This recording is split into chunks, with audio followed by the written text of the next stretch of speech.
I am going to discuss the next one, that is limiting reagent.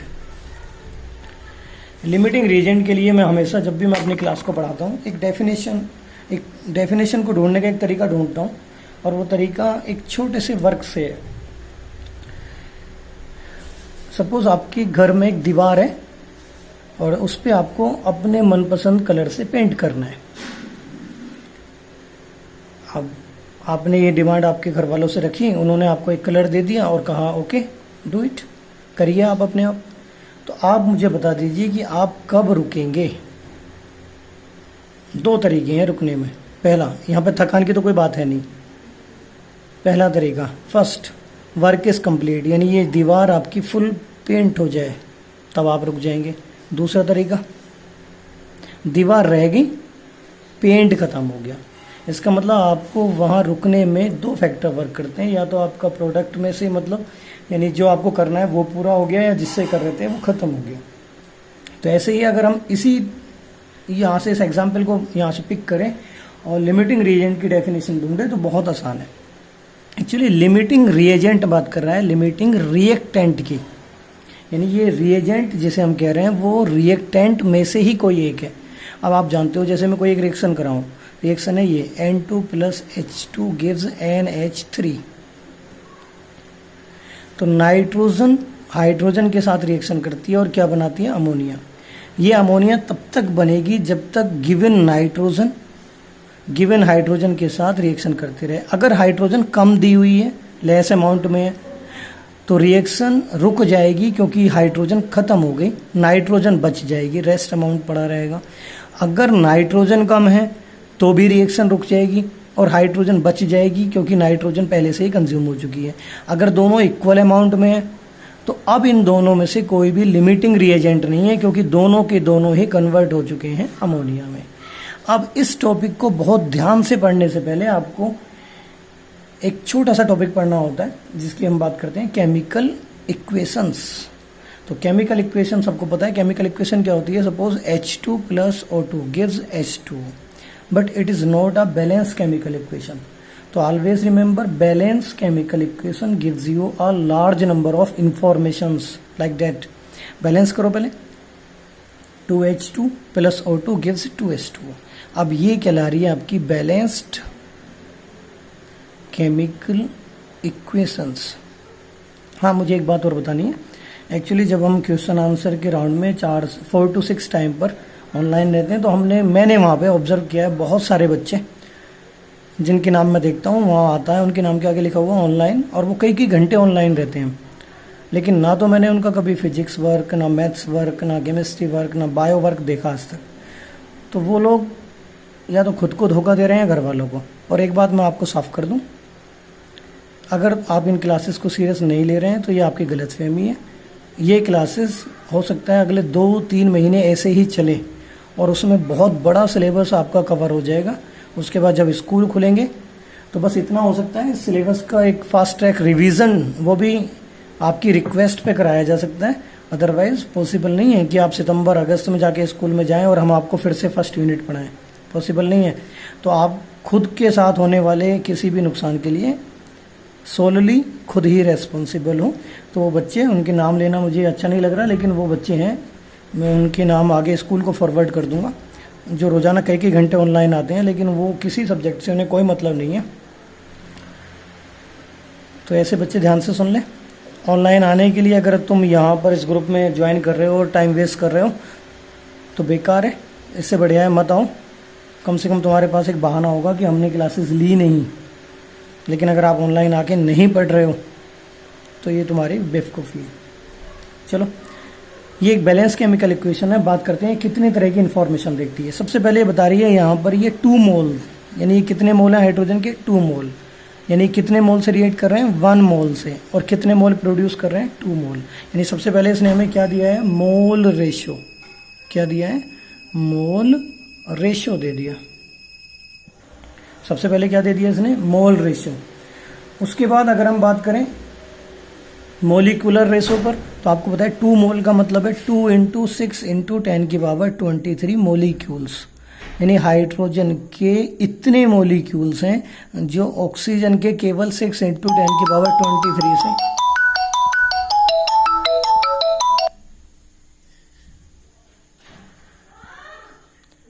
10⁻23 से इतने molecule से ये क्या कर रहे हैं, रिएक्ट कर रहे हैं। और यहाँ जो बन रहा है वो 2 × 6 × 10⁻23 molecules of water are produced. Next ratio हम मान सकते हैं, अगर इनका मास देखें, वेट, तो देखो हाइड्रोजन का यहाँ मोलर मास से कोई मतलब नहीं है, वेट की बात कर रहे हैं। हाइड्रोजन का एक एटम का मास कितना है, 1। यहाँ पे इस मॉलिक्यूल में एटम कितने, 2। तो हाइड्रोजन के इस मॉलिक्यूल का वेट कितना है, 2, और मॉलिक्यूल कितने, 2। तो टोटल मास कितना हो गया, 4U या 4 ग्राम। तो हाइड्रोजन यहाँ कंज्यूम हो रही है 4 ग्राम, और ऑक्सीजन 16 × 2 32 ग्राम। और ये वाटर का मोलिकुलर मास होता है 18, लेकिन कितने मोलिक्यूल है, 2, यानी कितना, 36 ग्राम। यानी इंफॉर्मेशन मिली मास के अकॉर्डिंग। अगर हम मास या वेट की बात करें, वेट कहेंगे इसको, तो 4 ग्राम हाइड्रोजन रिएक्ट कर रही है 32 ग्राम से और प्रोड्यूस कर रही है 36 ग्राम। नेक्स्ट वन, अगर आप देखो तो यहां पर हम एक बहुत बढ़िया और ढूंढ सकते हैं, वॉल्यूम रेशो। ये 2 मोल है और आपको पता है 1 मोल का वॉल्यूम कितना होता है, 22.4। तो 2 मोल का कितना हो गया, 44.8 लीटर। और इसके कितने वॉल्यूम से, 22.4 लीटर से, और इसके कितने वॉल्यूम से, 44.8 लीटर से। तो ये हो गया आपका वॉल्यूम रेशो। यानी एक बैलेंस केमिकल इक्वेशन अपने अंदर जितने रिएक्टेंट और प्रोडक्ट होता है उनका बहुत सारा रेशो देती है, मोल के रेस्पेक्ट में, मॉलिक्यूल के रेस्पेक्ट में, मास के रेस्पेक्ट में और वॉल्यूम के रेस्पेक्ट में। तो अगर मैं आपसे कहूं कि tell me, for example, tell me 10 gram of hydrogen react with 30 gram of oxygen, तो आप बताओ इस रिएक्शन में कौन सा ऐसा है जो जल्दी कंज्यूम हो जाएगा। हमने क्या कहा, 10 ग्राम ऑफ हाइड्रोजन और किसके साथ रिएक्ट कर रहा है ये, 30 ग्राम ऑफ ऑक्सीजन। तो अगर आप ध्यान से देखो तो आपको ऐसा लगेगा ऑक्सीजन ज्यादा है, हाइड्रोजन कम है, लेकिन ये यहां से कंपेयर नहीं होता। ये कंपेयर किसके अकॉर्डिंग होता है, यस, बैलेंस इक्वेशन की। अगर आप ध्यान से देखो तो 4 ग्राम हाइड्रोजन के रेस्पेक्ट में कितनी ऑक्सीजन चाहिए, 32। तो 4 के लिए 32 चाहिए, ये कितना है, 10। यानी ये 10 के हिसाब से क्या है, बहुत लेस अमाउंट में है। जब लेस अमाउंट में है तो यहां पर पहले कौन कंज्यूम होने वाली है, ऑक्सीजन। और अब ऑक्सीजन चूंकि पहले कंज्यूम हो रही है तो यही आपको बताएगी व्हाट इज लिमिटिंग रिएजेंट। तो इन अ रिएक्शन या during a reaction the reactant which gets consumed, the reactant which gets consumed limit the amount of product formed. यानी किसी रिएक्शन में वो रिएक्टेंट जो जल्दी खत्म हो जाए और प्रोडक्ट का बनना रोक दे, वही कहलाता है limiting reagent. I repeat, in a reaction the reactant which gets consumed limit the amount of product formed is known as limiting reagent. और ये हमेशा चेक होता है according to balanced chemical equation. ठीक है, तो अब इस तरह से आपको जितने भी, एक एनसीईआरटी में बहुत सिंपल सी एक्सरसाइज दी हुई है इसकी, A + B2 gives AB2 reaction है जिसमें A का 1 मोल B2 के भी 1 मोल के साथ, अंतर इतना है ये मोनोएटॉमिक है और ये डाइएटॉमिक, और 1 मोल प्रोड्यूस करता है। तो अगर आप ध्यान से देखो तो 1 मोल react with 1 mole gives 1 mole.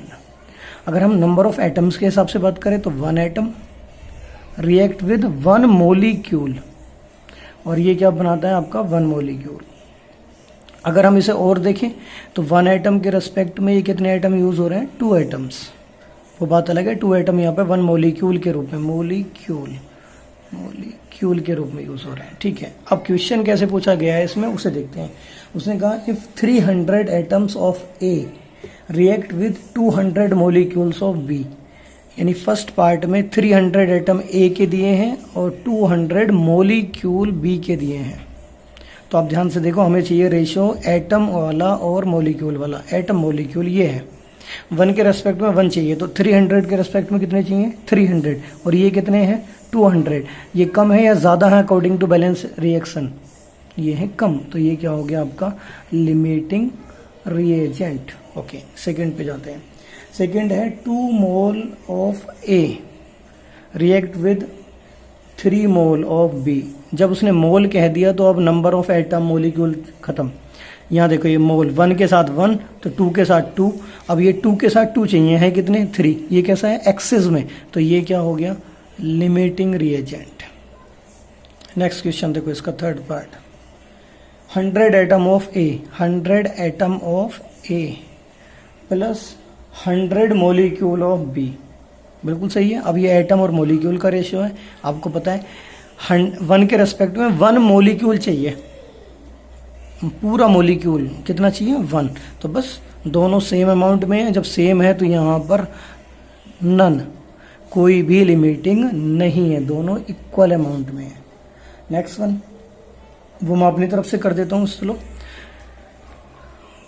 100 atom of A plus 150 atom of B. अब ध्यान से देखो, ये एनसीईआरटी में नहीं है। 100 एटम ए के चाहिए, 100 एटम के रेस्पेक्ट में कितने एटम, 1 के रेस्पेक्ट में कितना चाहिए 2, तो 100 के रेस्पेक्ट में कितने होने चाहिए 200। अगर आप वैसे देखोगे नंबर के हिसाब से तो ये ज़्यादा लग रहे हैं, लेकिन रिएक्शन के अकॉर्डिंग ये क्या है कम, तो यहाँ पर 150 लेस अमाउंट में है, इसलिए ये क्या कहलाएगा आपका लिमिटिंग रिएजेंट। ऐसे और भी क्वेश्चन है कार्बन डाइऑक्साइड को लेके, उसे आपको सॉल्व करना है। आज मैं लिमिटिंग रिएजेंट को आपको सिखाता हूँ कि कैसे हम कई तरीके से इसे कर सकते हैं। पहला तरीका हम यूज़ करेंगे पहले मोल रेशो, और दूसरा तरीका हम यूज़ करेंगे mass ratio.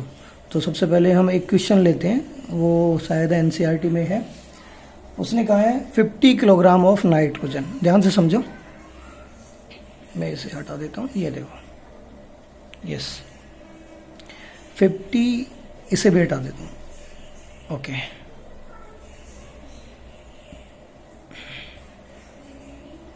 $50 kilogram of nitrogen and 10 kilogram of hydrogen are mixed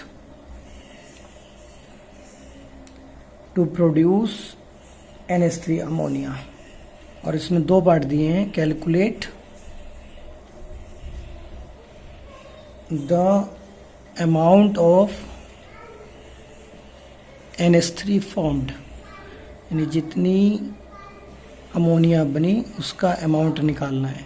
और दूसरा इसने कहा है कि आइडेंटिफाई द लिमिटिंग रिएजेंट। अब लिमिटिंग रिएजेंट, चूंकि अमोनिया जो प्रोडक्ट जो बनता है, मैंने कल भी कहा था प्रोडक्ट हमेशा किसके ऊपर बेस्ड होता है लिमिटिंग रिएजेंट के, तो यहाँ पर ये दूसरा क्वेश्चन इसलिए क्योंकि आपको पता है अगर आप प्रोडक्ट का अमाउंट निकालेंगे तो ऑब्वियस है उसे आप केवल किससे निकाल सकते हैं लिमिटिंग रिएजेंट के बेस पर।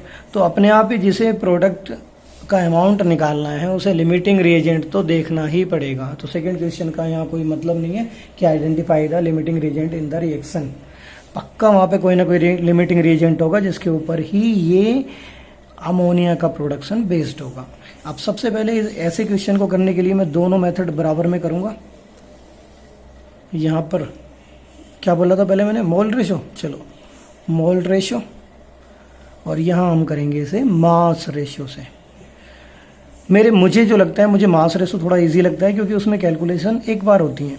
मोल रेशो में कैलकुलेशन 2 बार होती है क्योंकि पहले हमें मोल बनाने होते हैं और फिर उसने अमाउंट कहा है तो हमें फिर उन मोल्स को फिर से किस में कन्वर्ट करना पड़ेगा अमाउंट में, इसलिए थोड़ा सा ये लेंथी होता है।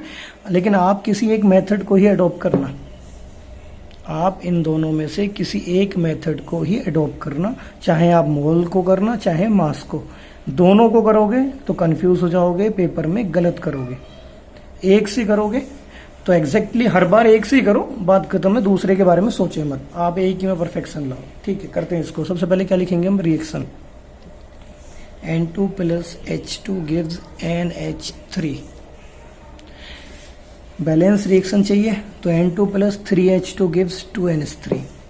अब मोल रेशियो है तो मोल देख लो यहाँ पे, 1 मोल of nitrogen react with 3 mole of hydrogen and gives 2 mole of ammonia. यानी हमें रेशियो मिल गया, अमोनिया बनाने में 1 मोल नाइट्रोजन के साथ 3 मोल हाइड्रोजन चाहिए। अब ये देखते हैं कि जो हमें क्वेश्चन में गिवन है वो किस रेशियो में है, कौन ज्यादा है कौन कम। तो जैसे ही हमने क्वेश्चन देखा तो वहां हमें वेट दिखाई दिया और यहाँ हमने क्या ले रखा है, मोल। तो अब हमें इस मास को 50 किलोग्राम और 10 किलोग्राम को मोल में कन्वर्ट करना पड़ेगा। तो first I am calculating mole of nitrogen. तो number of moles of nitrogen equal to होगा 50 किलोग्राम इंटू 10 की पावर 3, ये हो गया ग्राम, अपॉन अब मास ऑफ नाइट्रोजन सबको पता है नाइट्रोजन है N2, तो 14 इंटू 2 28। इसे कट कर दो अप्रोक्स, ये लगभग आ जाना चाहिए 1.7 इंटू 10 की पावर 3 मोल, यूनिट होगी मोल, इतने मोल। सेम अब मैं निकालने जा रहा हूं number of moles of hydrogen H2, और वो कितना होगा 10 इंटू 10 की पावर 3 अपॉन हाइड्रोजन है H2 फॉर्मूला। तो H2 का मतलब है यहाँ पे 1 इंटू 2 2, ये भी ग्राम ये भी ग्राम, ग्राम से ग्राम कट, ये 5, ये आ गया 5 इंटू 10 की पावर 3। हमें दोनों के मोल मिल गए। अब हम जाते हैं रिएक्शन पे। रिएक्शन की इक्वेशन हमें बता रही है कि 1 मोल के साथ कितना चाहिए 3 मोल। तो हमें ये लिखेंगे 1 mole nitrogen react with 3 mole of H2। सो कितने मोल हैं अब जो हमें गिवन है 1.7 इंटू 10 की power 3 mole gives 3 times of this, यानी 3 इंटू 1.7 इंटू 10 की पावर 3, मल्टीप्लाई करो 17 3 सा 51, यानी 5.1 इंटू 10 की power 3 mole of hydrogen is required to react completely 1.7 into 10 की power 3 mole of nitrogen. Now I checked कि how much amount of hydrogen is given, that is 5 into 10 की power 3 दिए हैं 5 into 10 की पावर 3, 5 इंटू 10 की power 3, लेकिन चाहिए हमें कितने 5.1, यानी 5.1 चाहिए, दिया है 5, चाहिए 5.1, दिया है कम चाहिए ज्यादा, तो ये कम है तो इसलिए यहां पर हो गया हाइड्रोजन इज अ लिमिटिंग, मैं थोड़ा यहां कर देता हूं, ठीक है, hydrogen is a limiting reagent. अब प्रोडक्ट किसके ऊपर बेस्ड हो गया, हाइड्रोजन के। तो बस अब हमें क्या करना है, अब हमें इसे यहां पे खत्म कर देना है। यहां से देख लो 3 मोल गिव्स 2 मोल ऑफ अमोनिया, क्या लिंक मिला वहां से, 3 मोल ऑफ हाइड्रोजन गिव्स या प्रोवाइड या produce 2 mole of ammonia NH3। तो 1 मोल कितना देंगे 2/3, और कितने मोल हैं अब हाइड्रोजन के जो गिवन है 5 इंटू 10 की पावर 3, रख दो 5 इंटू 10 की पावर 3 गिव्स 2 इंटू 5 इंटू 10 की power 3 upon 3 mole of ammonia. Cut करो 10/3, यानी 3.33 इंटू 10 की पावर कितना आगे भी 3 मोल ऑफ अमोनिया मिल गई। और उसने कहा था क्वेश्चन में calculate the amount of NH3, amount चाहिए। अब हमें मिला क्या है NH3 का मोल, निकाल दो। मोल इक्वल टू क्या होता है given mass upon molar mass. Mole कितने हैं 3.33 इंटू 10 की power 3 equal to given mass चाहिए अमोनिया का कितना बना है अपॉन मोलर मास अमोनिया का होता है N, 14 + 3 17, मल्टीप्लाई कर दो इधर। तो ये हो गया गिवन मास ऑफ, यानी NH3 का अमाउंट जो फॉर्म्ड हुआ है वो इक्वल टू हो गया 17 3 1, ये हो गया आपका 56.1 इंटू 10 की पावर 3 ग्राम, और इसे हटा दो तो ये बन गया 56.1 किलोग्राम, यानी आंसर आया आपका 56.1 किलोग्राम। Got it. अब हम किससे करने जा रहे हैं, ये सेकंड वन बढ़िया है, ये वाला तरीका ही बढ़िया है, आप इससे कर सकते हो। फिर से रिएक्शन लिखते हैं N2 + 3H2 gives 2NH3। अब ध्यान से संभल के, मास रेशो में थोड़ा सा ट्रिक आती है यहां ढूंढने में मास। अब मास देखते हैं नाइट्रोजन, अब मोलर मास से कोई मतलब नहीं है, ध्यान रखना मास रेशो जब भी होगा उसमें मोलर मास का कोई यूज नहीं है। अब हमें देखना है कि according to balance chemical equation कितना मास यूज हुआ है। तो ध्यान से देखो, यहाँ नाइट्रोजन का कितना मास है, 2 आइटम है नाइट्रोजन के, यानी 28 ग्राम है। और ये कितना मास है, हाइड्रोजन के 2 आइटम है यानी 2 ग्राम, तो ये हो गया। लेकिन वो कितने नंबर में, 3, तो ये हो गया टोटल 6 ग्राम। और उसने जो अमोनिया बनाई है, अमोनिया का मास है यहाँ पे 14 + 3 17 मल्टीप्लाई बाई 2 34 ग्राम, ये मिला हमें। यानी 28 ग्राम नाइट्रोजन के साथ कितने ग्राम हाइड्रोजन चाहिए, 6। अब हमें लिमिटिंग रिएजेंट ढूंढना है, ढूंढ लो। आपको पहले ही पता है क्वेश्चन में तो ऑलरेडी अमाउंट गिवन है, तो कर लो। उससे कैसे करते हैं, कैसे करें बताओ, किससे भी कर लो।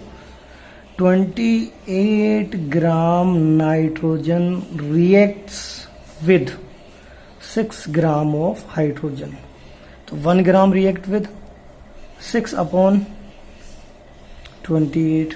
और कितने ग्राम गिवन है, 50 किलोग्राम, तो 50 × 10⁻³ किसके साथ, 6 × 50 × 10⁻³/28। कट कराओ, ये 14 और ये 3, ये आ गया 150/14 × 10⁻³। अब 14 से कट करो, 14 1 10 0 और ये 100 7 × 10⁻³ यस ग्राम ऑफ, क्या चाहिए अब हमें, हाइड्रोजन।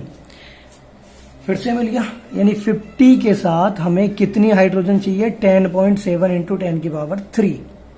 जबकि गिवन कितना है, केवल 10, चाहिए कितना, 10.7, यानी चाहिए हाइड्रोजन ज्यादा, गिवन हाइड्रोजन क्या है, कम। तो लिमिटिंग फिर से कौन हो गया, hydrogen is a limiting reagent. अब करते हैं इसे आगे। अब हमें फिर से किसका चाहिए, केवल ये 2 चाहिए, इसकी यहाँ कोई जरूरत नहीं है। ऐसा नहीं है इसकी जरूरत नहीं है, अगर आप इस रिलेशन को पलट के लिखते कि 6 ग्राम हाइड्रोजन के साथ इतनी नाइट्रोजन, तो हमें फिर यहां से इसका रोल खत्म कर देना, इसका रोल खत्म करना था। लेकिन जब हम प्रोडक्ट पे जाते हैं तो याद रखना, प्रोडक्ट केवल और केवल किसके ऊपर बेस्ड होता है, लिमिटिंग के। प्रोडक्ट में फिर दूसरे का कोई रोल नहीं। तो यहां पर ये लिमिटिंग है, तो प्रोडक्ट में अब इन 2 का रिलेशन होगा, इसका कोई रोल नहीं होगा। चलो आगे चलते हैं। वहां से हमें मिला है 6 ग्राम हाइड्रोजन, हमें दे रहा है 34 ग्राम अमोनिया। तो 1 ग्राम कितना देगा, 34/6 और कितने था वो, 10 × 10⁻³ और इट गिव्स 34 × 10 × 10⁻³/6।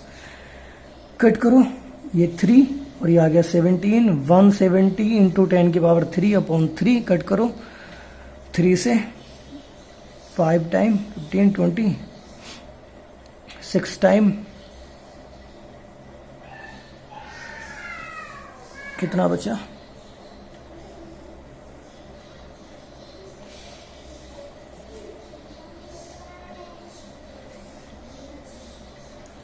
कट करते हैं 56 पॉइंट और ये 26 × 10⁻³ और ये आ गया 56.6 किलोग्राम। देखो क्या सेम आंसर है, अच्छा सेम नहीं है, थोड़ा ये चेंज है, देख लेते हैं। ये ठीक है, ये ठीक है। हमें 17 और 3.33 की मल्टीप्लाई करनी है। 17 मल्टीप्लाई बाई 3.33, 17 3 ज़ा 51, 5 17 3 ज़ा 51 और 5 56, फिर से 5 51 और 5, यस ये सही है। यानी ये 56.1 ना होके 61 है। तो आंसर हमें क्या मिला, 56.6 किलोग्राम। दोनों मेथड से आपका हो गया। अंतर इतना है, यहाँ पर दोबारा से मास में कन्वर्ट किया है, यहाँ डायरेक्ट मास में आ गया। आप कोई सा भी एक मेथड चूज कर सकते हो, चाहे मोल और चाहे मास। इसके ऊपर और बहुत सारे क्वेश्चंस गिवन है, आप चाहो तो उन्हें सॉल्व कर सकते हो। अब हम जा रहे हैं अगले टॉपिक की तरफ, और जिसका नाम है यस लुक कंसंट्रेशन। कंसंट्रेशन के बारे में आप बहुत अच्छे से जानते हो, बताओ मुझे क्या होती है concentration. Yes, concentration is a amount of substance present in a, किसमें, स्पेसिफाइड या गिवन